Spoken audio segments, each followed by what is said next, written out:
ఇప్పటికైనా రాష్ట్ర ప్రభుత్వం దీనిపైన తక్షణమే స్పందించి ఇది లక్షలాది మంది జీవితాలకు సంబంధించిన సమస్య. ఈ సమస్య మీద వెంటనే స్పందించి బకాయిలు ఏవైతే ఉన్నాయో ఆ బకాయిల్ని ఒకవేళ కళాశాలతో మాట్లాడి దాదాపుగా ఇప్పుడున్న సమాచారం ప్రకారం మొన్న మాజీ స్పీకర్ గౌరవ మధుసూదనాచారి గారు శాసనమండలిలో అడిగిన ప్రశ్న ప్రకారం 12,000 కోట్లు బకాయిలు బీఆర్ఎస్ అండ్ కాంగ్రెస్ ఇప్పటివరకు ఈ గడిచిన 2.5 సంవత్సరాలతో కలిపి 12,000 కోట్లు ప్రతి సంవత్సరం జమ చేస్తున్నది 2,800 కోట్లు ఖర్చు అవుతుంది ఈ స్కీమ్ కి. దాంట్లో 1000 కోట్లు కేంద్ర ప్రభుత్వ నిధులు పోను, 1,800 కోట్లు రాష్ట్ర ప్రభుత్వ భాగం.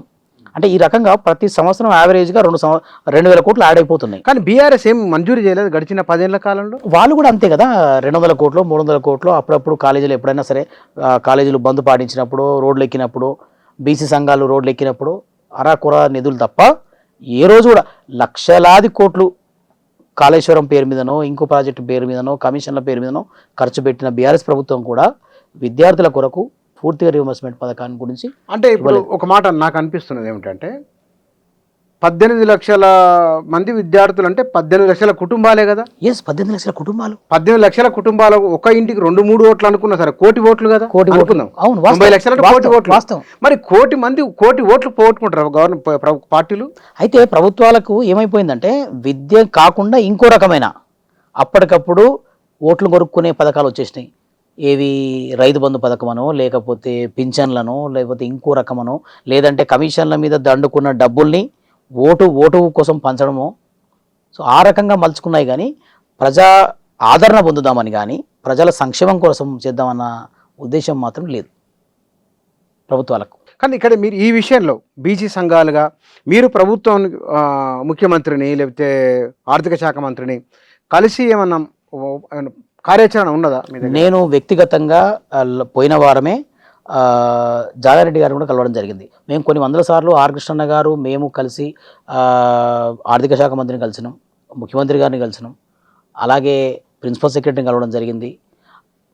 టీపీసీసీ సలహాదారులైన జానారెడ్డి గారి దగ్గర కూడా నేను పర్సనల్గా వెళ్ళి ఆ ఫీజు రింబర్స్మెంట్ సంబంధించింది. ప్రభుత్వం అప్రతిష్ట పాలవుతుంది, మీరు పెద్దలు, మీరు వాళ్ళకి సూచనలు ఇచ్చే స్థాయిలో ఉన్నారు, మీరన్నా చెప్పండి. ఎందుకంటే ఇక్కడ లక్షలాది మంది విద్యార్థులు భవిష్యత్తు ఆగమైపోతుంది. వాళ్ళకి ఇప్పుడు ఎగ్జామ్స్ అయిపోయినాయి, సర్టిఫికేట్లు ఇచ్చే టైము. ఈ టైంలో వాళ్ళని డబ్బులు కట్టమంటే లక్షల రూపాయలు తీసుకొచ్చి వాళ్ళకి డబ్బులు కడతారు. కాలేజీలు ఏమో డబ్బులు కడితేనే సర్టిఫికేట్లు ఇస్తామని చెప్తాయి, వీళ్ళేమో డబ్బులు కట్టమంటారు, వాడి దగ్గర డబ్బులు ఉండవు. మాకు బీసీ సంక్షేమ సంఘానికి రోజు కొన్ని వందలాది కాల్స్ వస్తున్నాయి. సార్ ఇట్లా కాలేజీ వాళ్ళు మాకు సర్టిఫికేట్లు ఇవ్వట్లేదు, ఫీజు కట్టమంటున్నారు. ఇప్పుడు సడన్గా వచ్చి 4 సంవత్సరాల ఫీజు ఇప్పుడు కట్టమంటే మేము ఎక్కడి నుంచి కట్టాలి? ఒక్కొక్క కాలేజీలో 4 లక్షల నుంచి 10 లక్షల వరకు ఫీజులు పెండింగ్లు ఉన్నాయి ఒక్కొక్కరివి. వాడు ఉన్న పలంగా ఎక్కడి నుంచి తీసుకొని వస్తారు? వాళ్ళు ఎక్కడి నుంచి తీసుకొస్తారు? అంటే ఇన్ని లక్షల మంది విద్యార్థుల భవిష్యత్తును అంధకారంలోకి దూచేసింది ఒక్కసారిగా. ఏ స్పందన లేదు, ఏ స్పందన లేదు. ఎన్నిసార్లు మేము రోడ్డు ఎక్కినా ఈ గడిచిన 3-4 నెలలుగా ఎన్నిసార్లు రోడ్డు ఎక్కి ఎన్ని ఉద్యమాలు, ఎన్నిసార్లు ప్రిన్సిపల్ సెక్రటరీని కలిసినా, సెక్రటరియట్లో ఆర్థిక శాఖ మంత్రిని కలిసినా స్పందనే లేదు. ఈవెన్ ప్రైవేట్ కళాశాలలు కూడా వాళ్ళు కూడా రకరకాల ప్రయత్నాలు చేసినప్పుడు ఏదో గడిచిన 6 నెలల క్రితం ఒక 200 కోట్లు రిలీజ్ చేశారు ఏదో అట్లా ఊరట కింద. వాళ్ళ పరిస్థితి కూడా అంత ఆగా కూడా జీతాలు ఉంటాయి, రకరకాల రెంట్ బిల్డింగ్లు 2 కట్టాలి, శాలరీస్ ఒక కళాశాల నడపడం అంటే ఆషామాషి కాదు, ఎన్నో ఖర్చులు ఉంటాయి. వాళ్ళ పరిస్థితి కూడా ఆగముంది. కరెంటు బిల్లు కట్టకపోతే ఆగమైపోతుంది. ఒక్క ప్రభుత్వపు పథకాన్ని నీరుగర్చడం ద్వారా ఎన్ని వర్గాలు దెబ్బతింటున్నాయి చూడండి ఇక్కడ. సో ఇది ప్రభుత్వ పాఠశాలలు కాలేజీలకు కూడా చాలా దారుణమైన పరిస్థితులు ఉన్నాయి. వాళ్ళు కొన్ని ఏళ్ళ నుంచి ఇంకా వస్తాయి అని చెప్పి చేస్తూ అప్పులు తెచ్చే వాళ్ళు ఉంటారు, కొందరు అప్పులు తెచ్చి కట్టి చేసేవాళ్ళు, ఉన్న ఆస్తులను అమ్మి పెట్టేవాళ్ళు, రకరకాల పరిస్థితుల్లో ఉన్నారు. సో వీరు ఎంతమందిని మీరు ఆగం చేశారు ఈ రకంగా? 18 లక్షల మంది విద్యార్థులు అంటే 18 లక్షల కుటుంబాలే కదా. 18 లక్షల కుటుంబాలు, 18 లక్షల కుటుంబాలు ఒక ఇంటికి 2-3 ఓట్లు అనుకున్నా సరే కోటి ఓట్లు కదా. 90 లక్షల కోటి ఓట్లు. మరి కోటి ఓట్లు పోగొట్టుకుంటారు గవర్నమెంట్ పార్టీలు. అయితే ప్రభుత్వాలకు ఏమైపోయిందంటే విద్య కాకుండా ఇంకో రకమైన అప్పటికప్పుడు ఓట్లు కొనుక్కునే పథకాలు వచ్చేసినాయి. ఏవి రైతు బంధు పథకమనో, లేకపోతే పింఛన్లను, లేకపోతే ఇంకో రకమనో, లేదంటే కమిషన్ల మీద దండుకున్న డబ్బుల్ని ఓటు కోసం పంచడమో. సో ఆ రకంగా మలుచుకున్నాయి. కానీ ప్రజా ఆదరణ పొందుదామని కానీ ప్రజల సంక్షేమం కోసం చేద్దామన్న ఉద్దేశం మాత్రం లేదు ప్రభుత్వాలకు. కానీ ఇక్కడ మీరు ఈ విషయంలో బీసీ సంఘాలుగా మీరు ప్రభుత్వం ముఖ్యమంత్రిని లేకపోతే ఆర్థిక శాఖ మంత్రిని కలిసి ఏమన్నా కార్యాచరణ ఉన్నదా మీ దగ్గర? నేను వ్యక్తిగతంగా పోయిన వారమే జాగారెడ్డి గారు కూడా కలవడం జరిగింది. మేము కొన్ని వందల సార్లు ఆర్ కృష్ణన్న గారు మేము కలిసి ఆర్థిక శాఖ మంత్రిని కలిసినాం, ముఖ్యమంత్రి గారిని కలిసినాం, అలాగే ప్రిన్సిపల్ సెక్రటరీని కలవడం జరిగింది. టీపీసీసీ సలహాదారులైన జానారెడ్డి గారి దగ్గర కూడా నేను పర్సనల్గా వెళ్ళి ఆ ఫీజు రింబర్స్మెంట్ సంబంధించింది. ప్రభుత్వం అప్రతిష్ట పాలవుతుంది, మీరు పెద్దలు, మీరు వాళ్ళకి సూచనలు ఇచ్చే స్థాయిలో ఉన్నారు, మీరన్నా చెప్పండి. ఎందుకంటే ఇక్కడ లక్షలాది మంది విద్యార్థులు భవిష్యత్తు ఆగమైపోతుంది. వాళ్ళకి ఇప్పుడు ఎగ్జామ్స్ అయిపోయినాయి, సర్టిఫికేట్లు ఇచ్చే టైము. ఈ టైంలో వాళ్ళని డబ్బులు కట్టమంటే లక్షల రూపాయలు తీసుకొచ్చి వాళ్ళకి డబ్బులు కడతారు. కాలేజీలు ఏమో డబ్బులు కడితేనే సర్టిఫికేట్లు ఇస్తామని చెప్తాయి, వీళ్ళేమో డబ్బులు కట్టమంటారు, వాడి దగ్గర డబ్బులు ఉండవు. మాకు బీసీ సంక్షేమ సంఘానికి రోజు కొన్ని వందలాది కాల్స్ వస్తున్నాయి. సార్ ఇట్లా కాలేజీ వాళ్ళు మాకు సర్టిఫికేట్లు ఇవ్వట్లేదు, ఫీజు కట్టమంటున్నారు. ఇప్పుడు సడన్గా వచ్చి 4 సంవత్సరాల ఫీజు ఇప్పుడు కట్టమంటే మేము ఎక్కడి నుంచి కట్టాలి? ఒక్కొక్క కాలేజీలో 4 లక్షల నుంచి 10 లక్షల వరకు ఫీజులు ఉన్నాయి, పెండింగ్లు ఉన్నాయి ఒక్కొక్కరివి. వాడు ఉన్న పలంగా ఎక్కడి నుంచి తీసుకొని వస్తారు? వాళ్ళు ఎక్కడి నుంచి తీసుకొస్తారు? అంటే ఇన్ని లక్షల మంది విద్యార్థుల భవిష్యత్తును అంధకారంలోకి దూచేసింది ఒక్కసారిగా. ఏ స్పందన లేదు గవర్నమెంట్, ఏ స్పందన లేదు. ఎన్నిసార్లు మేము రోడ్డు ఎక్కినా ఈ గడిచిన 3-4 నెలలుగా ఎన్నిసార్లు రోడ్డు ఎక్కి ఎన్ని ఉద్యమాలు, ఎన్నిసార్లు ప్రిన్సిపల్ సెక్రటరీని కలిసినా, సెక్రటరియట్లో ఆర్థిక శాఖ మంత్రిని కలిసినా స్పందనే లేదు. ఈవెన్ ప్రైవేట్ కళాశాలలు కూడా వాళ్ళు కూడా రకరకాల ప్రయత్నాలు చేశారు. చేసినప్పుడు ఏదో గడిచిన 6 నెలల క్రితం ఒక 200 కోట్లు రిలీజ్ చేశారు ఏదో అట్లా ఊరట కింద. వాళ్ళ పరిస్థితి కూడా అంత ఆగా కూడా జీతాలు ఉంటాయి రకరకాల రెంట్ బిల్డింగ్లు 2 కట్టాలి, శాలరీస్ ఒక కళాశాల నడపడం అంటే ఆషామాషి కాదు. ఎన్నో ఖర్చులు ఉంటాయి. వాళ్ళ పరిస్థితి కూడా ఆగముంది. కరెంటు బిల్లు కట్టకపోతే ఆగమైపోతుంది. ఒక్క ప్రభుత్వపు పథకాన్ని నీరుగర్చడం ద్వారా ఎన్ని వర్గాలు దెబ్బతింటున్నాయి చూడండి ఇక్కడ. సో ఇది ప్రభుత్వ పాఠశాలలు కాలేజీలకు కూడా చాలా దారుణమైన పరిస్థితులు ఉన్నాయి.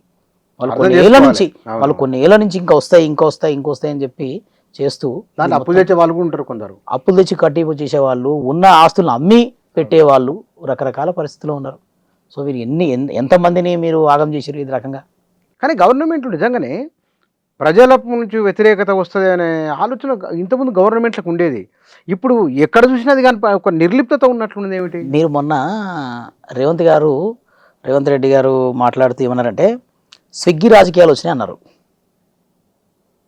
అంటే చాలా గమనించాల్సిన పదం అది.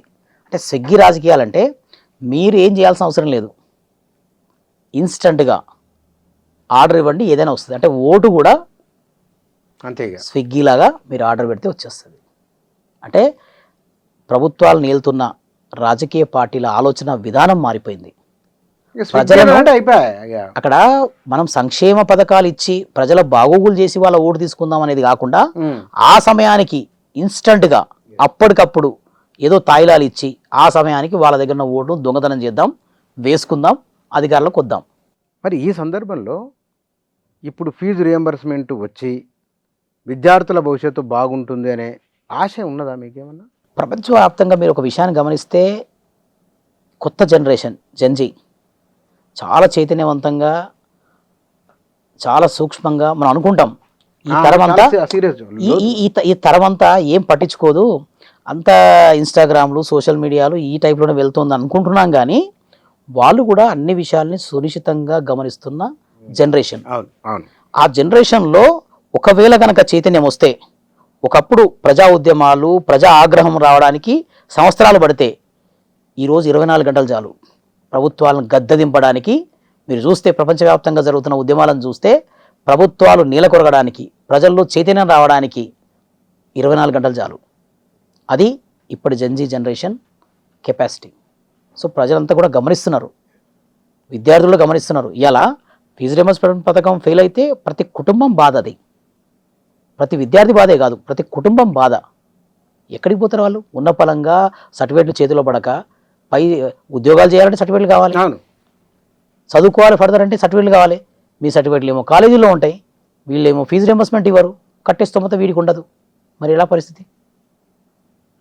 సో ఇదంతా కూడా ఒక అతిపెద్ద సామాజిక మార్పుకు దోహదపడుతుంది. ఇది ఇది ఒక పెద్ద ఉద్యమంగా మారుతుంది. ఖచ్చితంగా ఇప్పటికైనా రాష్ట్ర ప్రభుత్వం కళ్ళు తెరవాలి. బకాయిలను ఒకవేళ ఎక్కువ బకాయిలు ఉంటే దాంట్లో వాళ్ళని ప్రైవేట్ కాలేజీని కూర్చోబెట్టి వన్ టైం సెటిల్మెంట్ కింద ఇప్పుడున్న 12,000 కోట్ల బకాయిలను వన్ టైం సెటిల్మెంట్ కింద మాట్లాడి కాలేజీలను ఒప్పించి ఇక నుంచి లోటుపాట్లు లేకుండా పథకంలో ఎవ్రీ ఇయర్ 90 డేస్ టైం పెట్టుకొని, అంటే ఈ అకాడమిక్ ఇయర్ స్టార్ట్ అయిందంటే 90 డేస్ లోపు ఆ సంవత్సరం ఫీజులు క్లియర్ చేయాలి. సో ఆ పథకం ద్వారా పోతే అద్భుతంగా అటు సామాజికంగా ఇటు ప్రభుత్వ పరంగా అద్భుతమైన ప్రయోజనాలు ఉంటాయి.